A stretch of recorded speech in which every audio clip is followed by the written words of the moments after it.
जैसा मैंने आपको बताया था कि जाने माने ट्रेडर जो कि काफी बड़े प्रॉफिट्स करते हैं उनकी ये बिटकॉइन की स्ट्रेटजी है। जी हाँ, जिनके 2 मिलियन से ज्यादा यूट्यूब में सब्सक्राइबर है। उसी के बारे में हम आज बात करने वाले हैं। वीडियो लास्ट तक जरूर से देखिएगा, काफी सारी इंफॉर्मेशन आपको मिलेगी जो कि आपकी ट्रेडिंग इंप्रूव कर सकती है। चलिए हम स्क्रीन के ऊपर आ जाते हैं। सबसे पहले हम समझते हैं कि उनकी ये स्ट्रेटजी बनाने का पीछे का रीजन क्या है। वो एक स्विंग ट्रेडर है और उन्हें बड़े मूव्स होल्ड करना अभी काफी अच्छा लगता है। जैसे कि मार्केट में 1:5, 1:7, 1:10 ये जो ट्रेड्स वो अक्सर अभी ले रहे हैं। तो इसी के हिसाब से उन्होंने स्ट्रेटजी ये डेवलप की है और ये बिटकॉइन के ऊपर खास रहती है क्योंकि बिटकॉइन जो है वो काफी बड़े मोमेंटम करता रहता है। 1000-1200 पॉइंट्स, 1500 पॉइंट्स ये दिन के मोमेंटम आराम से रहते हैं। कभी कभार इससे ज्यादा भी मोमेंटम हो जाते हैं। तो इसी के कारण से ये डेवलप की है। इसके लिए हम daily time frame, weekly time frame and monthly time frame use कर सकते हैं जिस प्रकार से आप चाहे। रूल क्या है कि मार्केट में डोजी कैंडल्स जो है वो बननी चाहिए।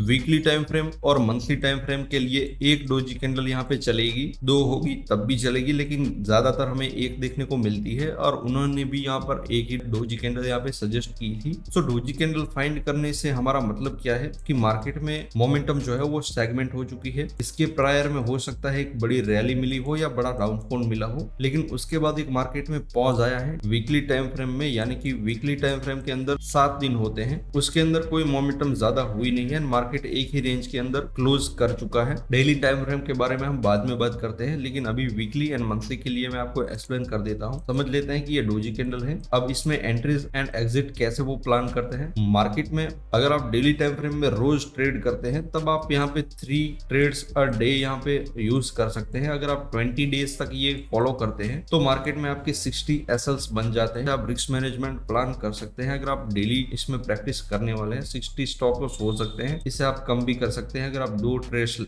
ट्रेड्स लेते हैं तो ये 40 ट्रेड्स हो जाएंगे पूरे महीने के अंदर। अगर ये वीकली की कैंडल है, अब ये यहाँ पे वीकली की कैंडल है, तो एंट्रीज एंड एग्जिट कैसे हम प्लान करेंगे। इसके हम ओपन हो एंड जो क्लोजिंग है उसे हम मार्क कर देंगे, चाहे ये रेड कैंडल हो या ग्रीन कैंडल हो। इसमें ये दोनों पॉइंट्स हमें मार्क कर देने हैं। अब प्राइस स्मॉलर टाइम फ्रेम, यानी कि अगर हमने वीकली टाइम फ्रेम में ये सिलेक्ट किया है तो हम एंट्रीज के लिए स्मॉलर टाइम फ्रेम में जा सकते हैं, जैसे कि 1 आवर हो सकता है एंड कोई चाहे तो यहाँ पे 4 आवर भी कर सकते हैं, या आप चाहे तो 50 मिनट्स भी यूज कर सकते हैं, जो भी आपको पसंद आए। एंट्रीज के लिए जब प्राइस इन लेवल्स के ऊपर जाए तब आपको एंट्री कर लेनी है। एंड स्टॉप लॉस उन्होंने बताया है कि आपको 200 पॉइंट से 300 पॉइंट के आसपास का स्टॉप लॉस प्लान कर सकते हैं, या इवन 350 पॉइंट्स भी आप स्टॉप लॉस के लिए प्लान कर सकते हैं। अब इसमें क्या होगा कि आपके ट्रेड्स में एसएल्स हिट होने के चांसेस ज्यादा है, बिकॉज मार्केट में ऐसा तो होगा ही नहीं कि मार्केट एक ही बार में बहुत बड़ी मोमेंटम कर देगा। हमारा मिनिमम टारगेट क्या होगा कि ये जो वीक्स बनी है ये हमारा मिनिमम टारगेट रहेगा।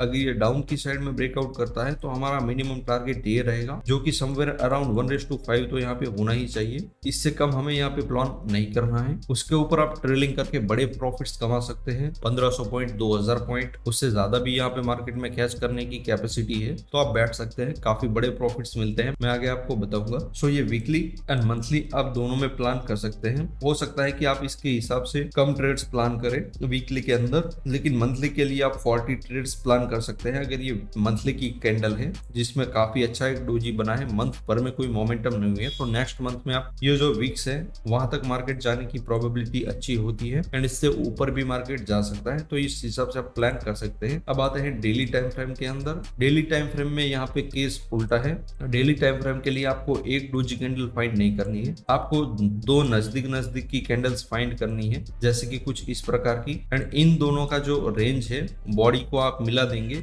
तो ये जो रेंज है वो समवेयर अराउंड 300 से 350 पॉइंट्स की होनी चाहिए। अब ये यहाँ पर मेरे हिसाब से थोड़ी बहुत वेरी कर सकती है अप्स एंड डाउन्स के अंदर। कभी कभार आपको ये रेंज जो है वो 600 पॉइंट्स से 1000 पॉइंट्स की भी मिल सकती है, लेकिन 1000 पॉइंट्स तो हमारा मिनिमम टारगेट है। कभी कभार वॉलेटिलिटी बढ़ जाती है तो ये आप चेंज कर सकते हैं, लेकिन उन्होंने जो बताया है वो इस हिसाब से 300 एंड 350 पॉइंट्स का है। ये जो रेंज है दोनों को मिलाकर डेली टाइम फ्रेम के अंदर ये होनी चाहिए। मंथली एंड वीकली में थोड़ी बहुत ऊपर नीचे हो सकती है, उससे ज्यादा भी हो सकती है, सो उसका आपको टेंशन नहीं लेना है। ये जो रेंज है वो रखनी है एंड इसमें कलर का कोई भी यहाँ पर खेल नहीं है, पहले ग्रीन हो बाद में रेड हो, पहले रेड हो या ग्रीन हो, इससे ये कोई फर्क नहीं पड़ता है। किसी भी साइड पे मार्केट मोमेंटम कर सकता है। जो भी यहाँ पे दोनों कैंडल बनती है उनकी एक साइड के अंदर मार्केट में बड़ी मोमेंटम की कैपेसिटी होनी चाहिए, यानी कि ओपन से या क्लोजिंग से मार्केट में इन दोनों के बीच में 1000-1200 पॉइंट्स का यहाँ पे डिफरेंस होना चाहिए, तभी हम ट्रेड प्लान कर सकते हैं। तो चलिए मैं आपको इसके कुछ एग्जांपल्स बताता हूँ। डेली टाइम फ्रेम्स के अंदर रेंज मार्क करने के लिए आप यहाँ पे इस टूल का यूज कर सकते हैं। जैसे कि ये 1300 पॉइंट्स की रेंज थी ना, इसे भी आप कंसीडर कर सकते हैं। जैसे कि यहाँ पर थी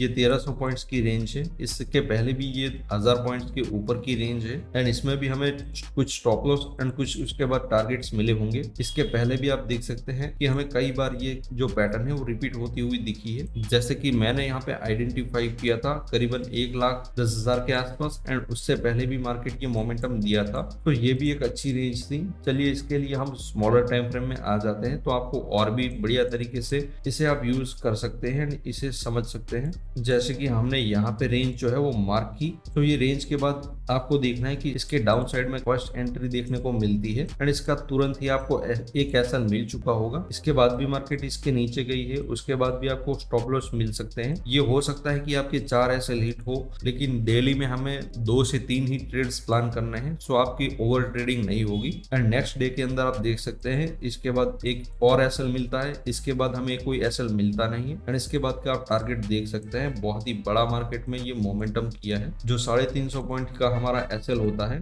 उसके हिसाब से ये बहुत ही बड़ा मोमेंटम हमें देकर जाता है एंड आप आराम से 1:8-10 के आसपास प्रॉफिट इसमें कर सकते हैं। इसके बाद भी मार्केट में रेंज बनी है, जो भी यहाँ पर रेंज होती है उसके नीचे आपको प्लान्स करते रहने हैं एंड ये बड़े टारगेट्स में काफी आराम से मिल जाते हैं। अगर आपको मार्केट में पैसे देने में कोई भी झिझक नहीं होती है तो ये बेस्ट स्ट्रेटजी है आपके लिए, क्योंकि इसमें आपको 1:14, 10, 20, 30 भी आप कैप्चर कर सकते हैं अगर आप आराम से इसमें सिर्फ बैठे रहते हैं। वीकली के मैं आपको कुछ एग्जांपल्स दिखाता हूँ। सो यहाँ पे आप देख सकते हैं कि ये काफी अच्छी एक डोजी कैंडल बनी है। आपको यहाँ पे सिर्फ रेंज जो है वो मार्क कर देनी है, ये रेंज आप मार्क कर सकते हैं। इसके बाद आपको सिर्फ जो मैंने आपको बताया 50 मिनट 1 आवर के अंदर आपको चले जाना है। 300 पॉइंट्स का एसएल जैसे ही ये हाई की तरफ मार्केट जाता है, जो रेंज है इसको ब्रेक करता है किसी भी साइड में, आप वो ट्रेड प्लान कर सकते हैं। अगर नीचे जाता है तो नीचे भी आप प्लान कर सकते हैं एंड नीचे जाकर अगर वो ऊपर जा रहा है, रेंज को ऊपर ब्रेक कर रहा है, तो उसकी प्रोबेबिलिटी उस तरफ भी काफी अच्छी है, तो वो भी आप प्लान इसमें कर सकते हैं एंड उसी हिसाब से आप मंथली में भी देख सकते हैं। जैसे कि इस मंथ के अंदर आप देख सकते हैं कि मार्केट का मोमेंटम नहीं किया है, तो इसके ऊपर हम नीचे की साइड में भी हमें टारगेट मिलते हैं, इसके ऊपर भी हमें बहुत ही बड़े टारगेट मिले हैं। नो डाउट इसमें आपके एसएल हिट होंगे, लेकिन अगर आप राइट ट्रेड में राइट एंट्री बनाकर बैठे रहोगे तो ये बहुत ही अच्छा प्रॉफिट देकर जाता है। जो भी आपके प्रायर के लॉसेस होंगे वो एक ही ट्रेड के अंदर कवर हो जाएंगे और उसके ऊपर भी आपको प्रॉफिट मिल सकता है, तो इसका आपको ध्यान रखना है। आई होप आपको ये वीडियो पसंद आई होगी। अगर आपके कुछ और डाउट्स है तो वो आप मुझे कमेंट सेक्शन के अंदर पूछ सकते हैं एंड इस वीडियो को ज्यादा से ज्यादा शेयर कीजिएगा एंड लाइक कीजिएगा, ताकि और भी लोग इस स्ट्रेटजी को यूज कर सके। Thank you for watching.